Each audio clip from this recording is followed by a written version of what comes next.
Blessings, everyone. Welcome to this week's Sunday Night Alive.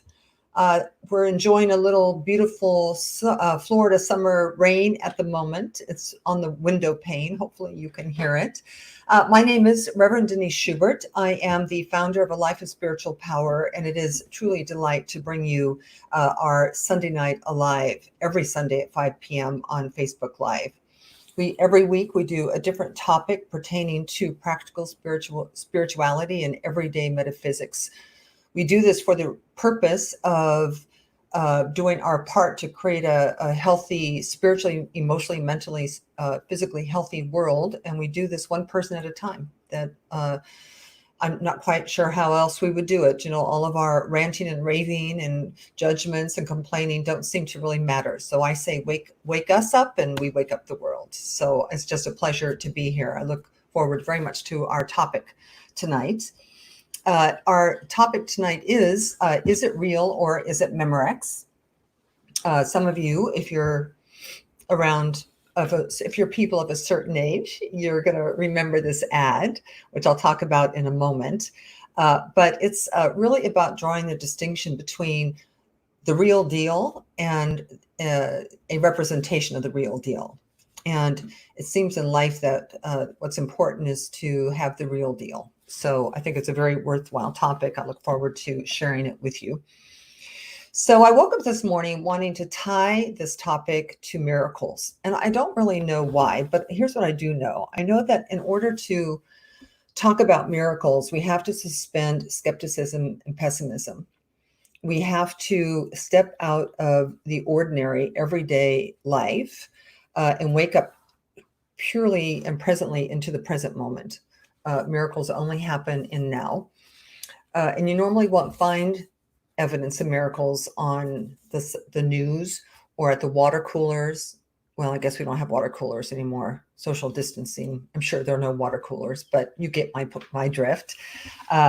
Or by really bearing witness to what people do to other people. So to be one who sees miracles, who creates miracles, who experiences the miraculous, you must wake up to a different order of reality. So let's do that now. Let's do that for tonight. So as we move forward, let me just speak a word of blessing for our time here tonight. Just know to bless something is to call it sacred. So what I know is that every time we come together to connect on the spiritual side of life, in order to raise consciousness, that it is sacred. And so just join me for one moment as we simply just pause in our day. Wherever you are, you pause. And wherever I am, I pause. And first and foremost, tonight, we give thanks to all of those who have served our country or are serving our country as we celebrate Memorial Day today. And we just stop to feel our connection to each other, to all of life, to know that there is an opportunity here to open our minds, to open our hearts, to think a new thought, to have a new idea, to expand in consciousness, and to awaken the world. And so though that may sound like a tall order for an hour, I firmly accept and give and am grateful for the opportunity to do that. And so join me in the giving of the blessing and the receiving of the blessing by saying, and so it is. So Ernest Holmes said that practically the entire human race is hypnotized because it thinks what someone else has told it to think. And Dr. Michael Bernard Beckwith, as you know, is my teacher and a wonderful metaphysician and man of consciousness, says until we awaken out of the hypnotism of the world, we are sleepwalking through life. So if you are old enough, if you are old enough to recall the days of audio cassette tapes, you may remember this commercial aired in 1971. And what it was for a company called Memorex. They did audio cassette tapes. I'm sure you may have some in your garage. They're no longer really used, which asked the question, is it live or is it Memorex? And the ad was Ella Fitzgerald singing, and she sang a note so high that it broke a wine glass. And then they played the recording on the Memorex audio cassette tape back, and the recording of her voice broke the wine glass. And this very successful ad suggested that the real thing and the recorded thing were indiscernible. That if the recording is good enough, you won't even know you aren't hearing Ella live.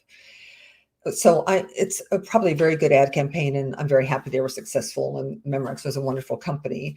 But when it comes to life, I don't really know that it holds out, that the excellent replication of the real deal is anything at all like the real deal, that I would not want to move through my life not having the real experience. So it's like saying that if the menu is really great, then why bother eating the food? So Eckhart Tolle said, one of my favorite books and one of my favorite quotes from the book is that a belief may be comforting. Only through your own experience, however, does it become liberating. I actually love to exchange the word liberating here for the word transforming. So a belief may be comforting, but only through your own experience, however, does it become transforming. So I want to give you a couple of easy examples. So to believe in the possibility of true forgiveness is a wonderful idea and may be comforting to think that it's possible, but only through real forgiveness can you experience liberation. So one is an idea, a belief, and one is the actual thing. And they're very different orders of living, ontological states of being. A belief in unconditional love may be comforting, that to believe it's out there, you might find it, you believe in it, you read the fairy tales, you grew up that way, but until you actually feel the power of unconditional love, it cannot transform you. So you get the idea. A picture of an orange is not even remotely the same as eating an orange. I am a wildlife photographer, and I've spent many months sitting close to lions and leopards and cheetahs and elephants, taking photographs of them so close, really, that you could smell their breath almost and see their eyelashes.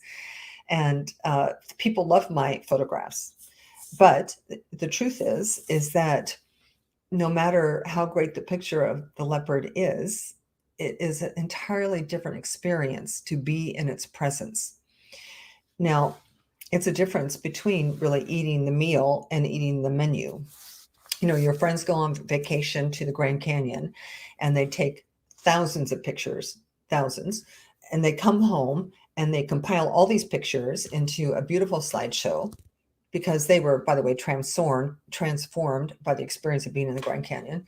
And they want to share that with you, right? And they do, and it's wonderful. So you go over to their house and they've got good wine and good food, and you sit through this slideshow and you love the pictures, and you have a great time. But your friend's experience, that experience of standing at the edge of the Grand Canyon, looking into the Grand Canyon, like gazing into it, is a liberating and transforming experience. The concept, the belief, the idea is not, it's there. That and the experience are in different realms of being. So miracles exist in the realm of experience. Miracles do not exist in concepts or in memories or in history or in the past or in the future. They exist in the moment, in the experience, to be present to what is, to be present in the moment to what is, whatever that is, brings with it some words that can't really live in you in exactly the same way, like awe or wonder or beauty. That life in and of itself is a miracle. Life doesn't have some miracles. Life is a miracle. So I have been reading Deepak Chopra's new book, called, I think I mentioned it once or twice before, called it's called Metahuman. And the word meta means beyond. So the title of the book means beyond human. Now, I'm a New Thought minister. I've been doing New Thought ministry, providing spiritual leadership to people and communities for about 20 years. And always the quest is to move beyond merely human, to move beyond being so rooted to the material world, to actually find within ourselves a depth and a breadth and a place within us that is more. That we're not a bag of bones. We're not sausages. We are powerful spiritual creators, more than you can ever even imagine. In these bodies, we're borrowing these bodies for the purpose of experiencing life. So to live life as not in the experience of it would truly be, well, most of us do actually. But we want to wake up. Most of us are familiar with Miguel Ruiz's book, The Four Agreements. And in this book, he talks about the domestication of humans, meaning what happens to us after we appear. So we appear. One day we just, out of nothing, here we are. And from that moment forward, the world tells us who we are, what our name is, where we live, what's good, what's bad, what's considered proper, what's improper, who the good people are, who the bad people are, what the goals in life should be. And all of that is unique to us and our environment. So we are conditioned to be in the world as your world would have had you be. Do you understand what I'm saying? That there's no fixed way of being. If you had chosen to be born to German parents in the French Alps, you would be speaking German right now instead of English. English didn't come with you. Nothing came with you. Well, I guess if you believe in past lives, maybe something did, but we're not going there. It's too complicated for this conversation. But let's just assume you arrive, you don't speak English, you don't know that your name is Denise, you don't know that all the things that my parents told me. I didn't know all that. I learned it. I learned how to be in the world. Now, obviously that has to happen, but until we awaken out of that, he calls it the dream, the illusion, the Maya, the fog, then we can't really experience anything directly.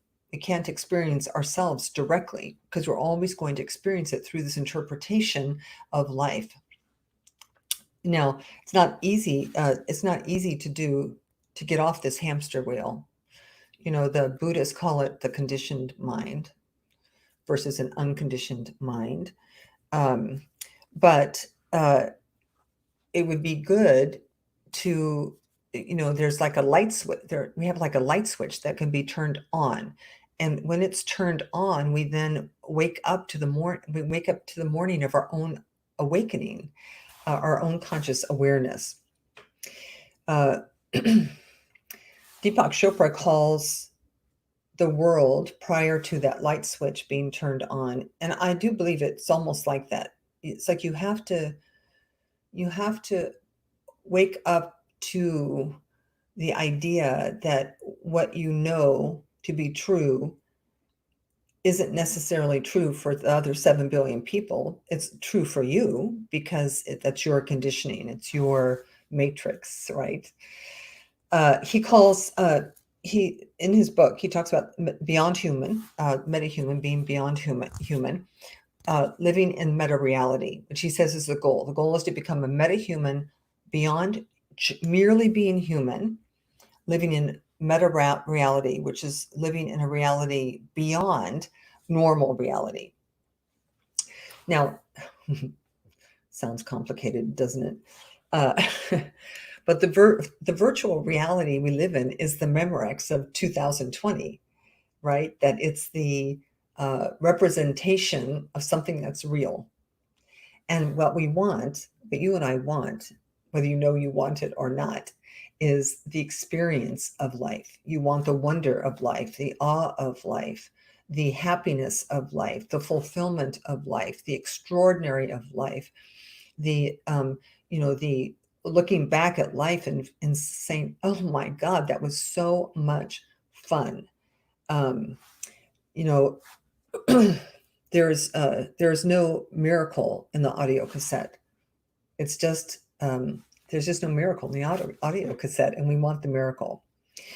So for most of us, myself included, until the light switch gets triggered and we awaken to the morning of our miraculous life, we walk around doing the next. We just exist doing the next appointed thing in our lives to do, whether that's your parents might have said, the next appointed thing, Denise, is you're going to go to college and you're going to get an education because you have to earn a living, and then you're going to find a husband, and then you're going to have some children. That's the next appointed thing to do. Or we could be blown about by politics or the job market or the real estate market or what our friends think or Lord, I don't even know. But my experience of life before the light switch went on is that mostly I wasn't present at all. I was lost in my thoughts.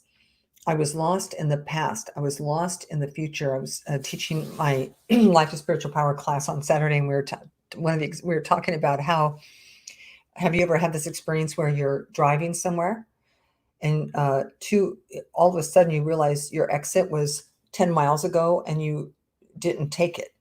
And furthermore, you don't even know where your mind was because you don't remember driving. You don't remember missing the exit. All of a sudden, you just get present again. It's like, oh, well, I missed my exits. And, I always felt like it's like I didn't kill myself.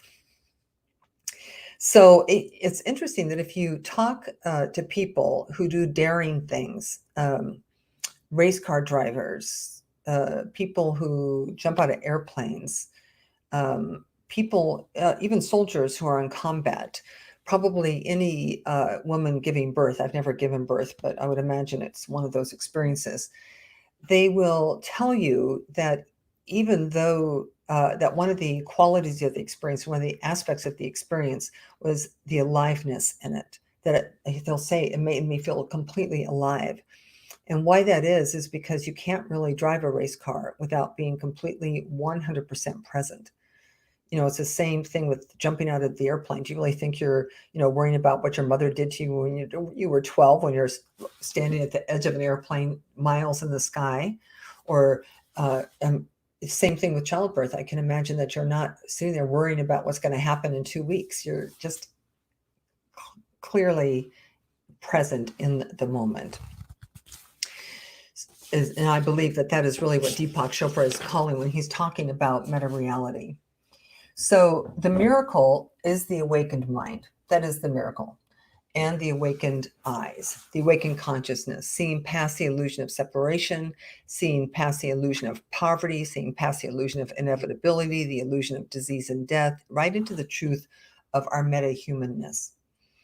And it is possible to live this way more than we do. Now, Jesus said, be ye not conformed, be not conformed to this world, but be ye transformed by the renewing of your mind. Now, being conformed to the world means don't try to fit into the world. Don't try to stay where everyone else is staying. Don't get caught in the matrix. Don't get caught in ordinary reality. Don't try to get approval, but be transformed by the renewing of your mind, by awakening into meta reality. It's really necessary that we do that. When we first started, I was talking about how a life of spiritual power and my own, which is me. Anyway, so my vision, my purpose, my mission is really comes from an awareness that only awakened people, or only loving people, only tolerant people, only forgiving people, Only generous people can create a world that reflects those qualities. So truly, if we want to live in a world that works for everyone, if we want to eliminate the things that give us heartache, whether it's hunger or war or abuse or disease or addiction, whatever it is, if we want those things ever to end, and I do, and they may not all in my lifetime just because I'm old and probably, well, I shouldn't say that. Suppose they could. But what that depends on is it can only happen if we're awakened citizens, right? Healthy people will create a healthy world. Unhealthy people create an unhealthy world. So we come here on Sundays. You go to your centers and your churches and you do your spiritual study and your meditation in order to bring those things into your sphere of influence. When you're a loving, generous, forgiving, kind person, if you're in a miracle consciousness, you will become contagious. People will want to be around you. People will begin to say, what are you eating? I want to eat some of that too, because you're going to be a happy person. And happy, awakened beings do not harm other people. They do not abuse. They do not starve. They do not beat. They do not rob. They are in the present moment, observing and bearing witness to the miracle that life is. So I love this. I love this quote. My life has been full of terrible misfortunes. Most of it, which never happened. So it's actually a little worse than just kind of your mind wandering to the past and the present. The virtual reality is actually a little more complicated than that, because most of the things you think you remember them. How it works is we have an experience, and then we digest the experience, right? We figure out what it means.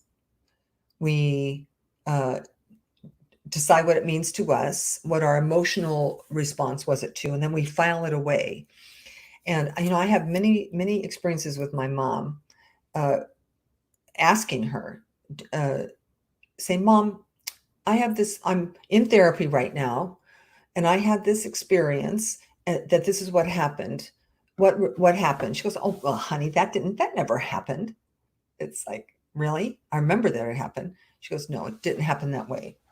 But we put our own spin. So really, our inability to stay in the present moment isn't even based on anything real. I have a younger brother who kind of he's 15 years younger than I am, so I didn't really grow up with him. But he kind of disappeared from us for about, I don't know, 8 or 9 years.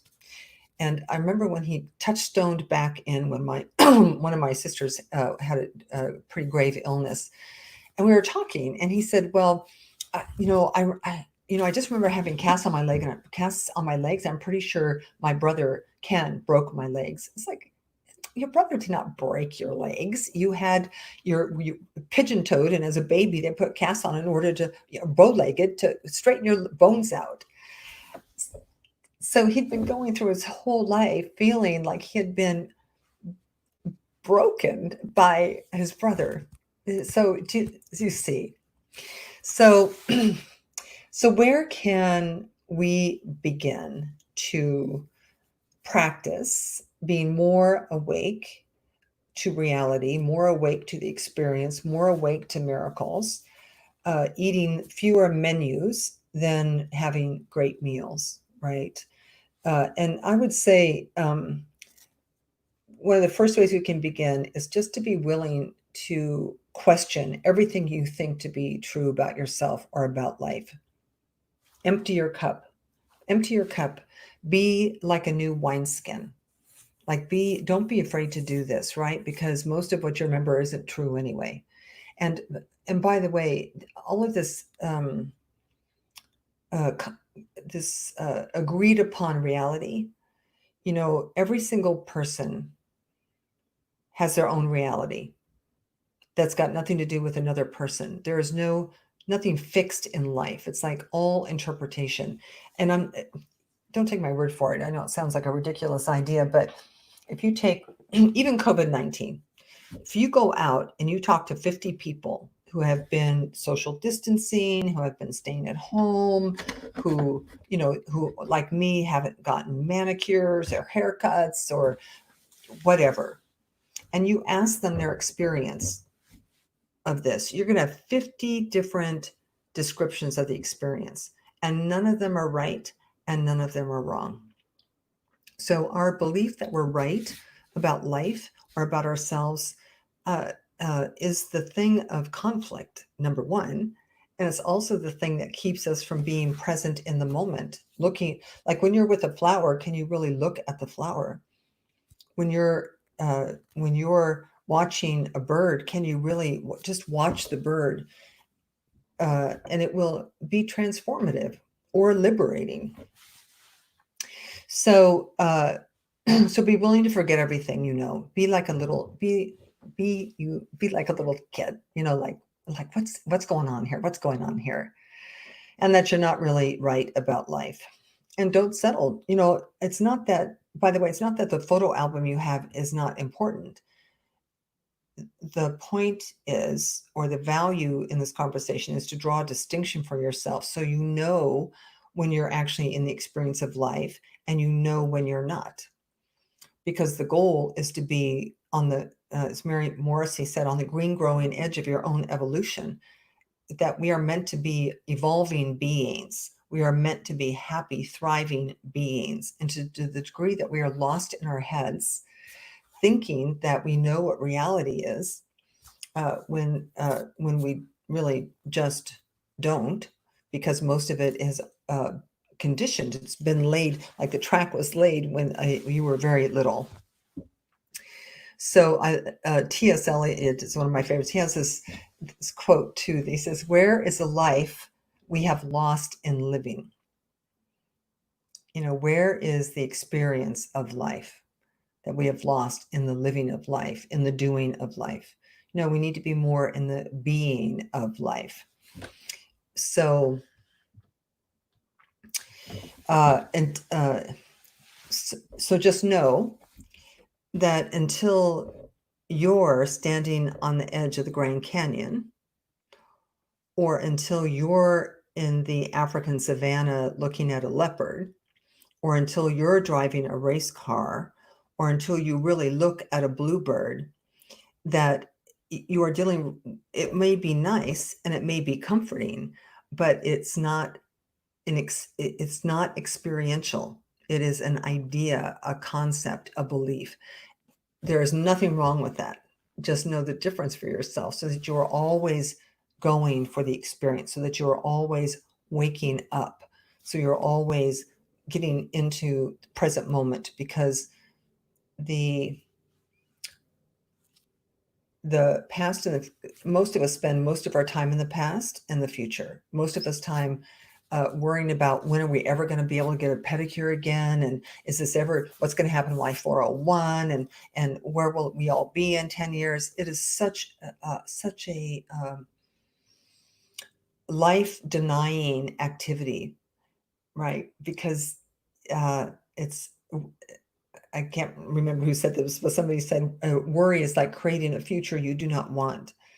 That from the present moment you can, T.S. Eliot also said, what in this moment is lacking? What's lacking in this moment for any of you? For me, I'm in my home, my cat's here, I have good wine chilling in the refrigerator, I'm talking to you, you're looking at me. I can't see you, but you're looking at me. And by the way, you can say hello on the chat, so I know you're here. So we just want to go for real. That's what we want to do. So Deepak Chopra, in this book, he says this, and I recommend it for absolutely everyone, that you can step out of virtual reality anytime you want, and no one will even notice. So you want real. You want real. You do not want Memorex. You want the miracle. You do not want virtual reality. And the point is to practice. Just practice being exactly where you are, not in the past, not in the future. And you're going to be surprised at how much time you've been spending out in those places. So I'll open your eyes and open your ears to the miracle of life. I look forward to hearing how that goes. You know, if you don't know this forum, I love this forum, but it's a one-way street, right? So I'm I'm looking at myself talking to you, and you're looking at me, but we don't get to interact. So I created every Wednesday at 12 noon, I go live for 1 hour. And anybody who wants to can, it's open to everybody. You can just use the meeting ID, which is my phone number, 479-283-9409. And you can join us on Zoom to just simply talk about this idea or share what you've discovered or ask questions or just say hi, just to introduce yourself. So every Wednesday at noon, I'm here whether you're here or not. So please do feel free to join us. Next week, our topic is 7 spiritual laws and principles to live by. I'm excited about it. You know, there's a lot of mystery for people about what we mean when we talk about spiritual laws and principles, and I have absolute clarity about it. So I look forward to sharing that with you. And we're going to talk about 7 of them. And then finally, love offerings are gratefully accepted. If you want to support the work and support me doing the work, I'd be happy. I happily say yes to that. You can just do that through PayPal at my my revdschubert@gmail.com. So I'm going to pray us out. It's been such a pleasure to be with you. I really hope you take this message to heart and really practice being in real time, because it is liberating and it's transforming. And who doesn't need some of that, right? So, namaste. So, let us pray. All right. So, just take a moment with me, and whether you're new to this kind of prayer or not doesn't matter. I'm closing my eyes because it's symbolic of letting the world, letting the reality with a small r simply be where it is. All those people, places, situations, circumstances, all the things we like, all the things we don't like, all the problems we have that aren't solved, even all the good things we're looking forward to. We just simply let them be there.